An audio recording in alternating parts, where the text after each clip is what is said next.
मोदी सरकार गिराने वाले थे उपराष्ट्रपति धनखड़। खबर सुनकर हिल गया पूरा देश। नायडू और विपक्ष के सबसे बड़े खेल का हुआ पर्दाफाश। क्या उपराष्ट्रपति जगदीप धनखड़ मोदी सरकार को गिराना चाहते थे? क्या चंद्रबाबू नायडू को समर्थन वापस लेने का संकेत दिया गया था? इस खेल की स्क्रिप्ट बहुत पहले ही लिखी जा चुकी थी। ये आरोप किसी आम आदमी ने नहीं लगाए, बल्कि एक वरिष्ठ पत्रकार ने हाल ही में दिए इंटरव्यू में इस साजिश से पर्दा उठाया है। उनके मुताबिक धनखड़ सरकार के भीतर ही भीतर बगावत की जमीन तैयार कर रहे थे। और सबसे चौंकाने वाली बात, इस खेल में आम आदमी पार्टी से लेकर कांग्रेस तक की परछाइयां नजर आने लगी थी। मानसून सत्र के पहले ही दिन जगदीप धनखड़ ने अपना इस्तीफा दे दिया। सब चौंक गए। वो व्यक्ति जो 11 दिन पहले कह रहा था कि 2027 में रिटायर होऊंगा, अचानक इस्तीफा क्यों दे बैठा? राजनीतिक पंडितों के कान खड़े हो गए। ध्यान दीजिए, इस्तीफे से कुछ दिन पहले धनखड़ ने आम आदमी पार्टी के सांसदों से गुपचुप मुलाकात की थी। उस मीटिंग में मोदी सरकार के खिलाफ बातचीत हुई, चाहे वो हंसी मजाक में हुई हो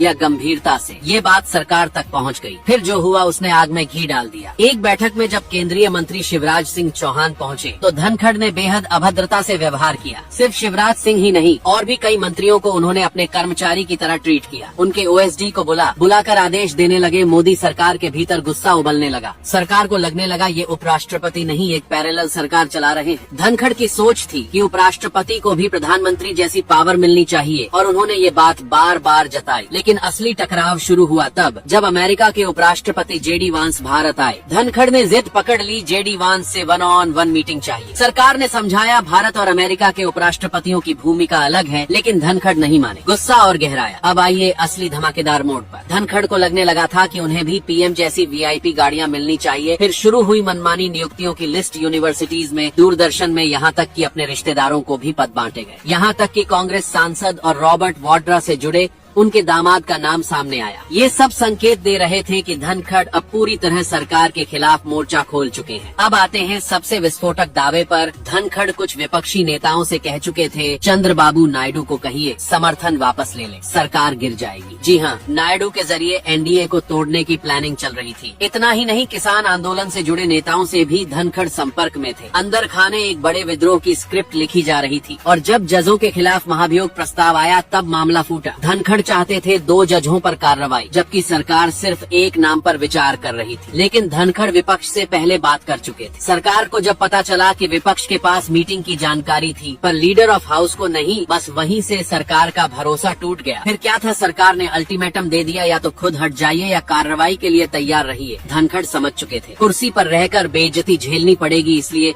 राष्ट्रपति भवन पहुंचे। बिना अपॉइंटमेंट लिए करीब 40 मिनट इंतजार किया और फिर स्वास्थ्य कारणों का बहाना बनाकर इस्तीफा दे दिया। अब सवाल ये उठता है, क्या अगर सरकार को समय रहते भनक न लगती तो मोदी सरकार सच में गिर सकती थी? क्योंकि सारी तैयारी पूरी हो चुकी थी। बीजेपी के बड़े नेताओं की लगातार मीटिंग्स, इमरजेंसी प्लान तैयार हो रहा था। 10 सांसदों को जिम्मेदारी दी गई थी। अगर धनखड़ इस्तीफा नहीं देते तो नो कॉन्फिडेंस मोशन लाया जाता। इसलिए विपक्ष चिट्ठियां लिखने लगा, धनखड़ के साथ अन्याय हुआ है। अब आप सोचिए, झुका हुआ व्यक्ति या पूरी सत्ता के खिलाफ चुपचाप विद्रोह रचने वाला चेहरा। कहानी बहुत बड़ी है और सवाल बहुत खतरनाक। आपका इस पूरे वाक्य को क्या मानना, कमेंट में जरूर बताइए।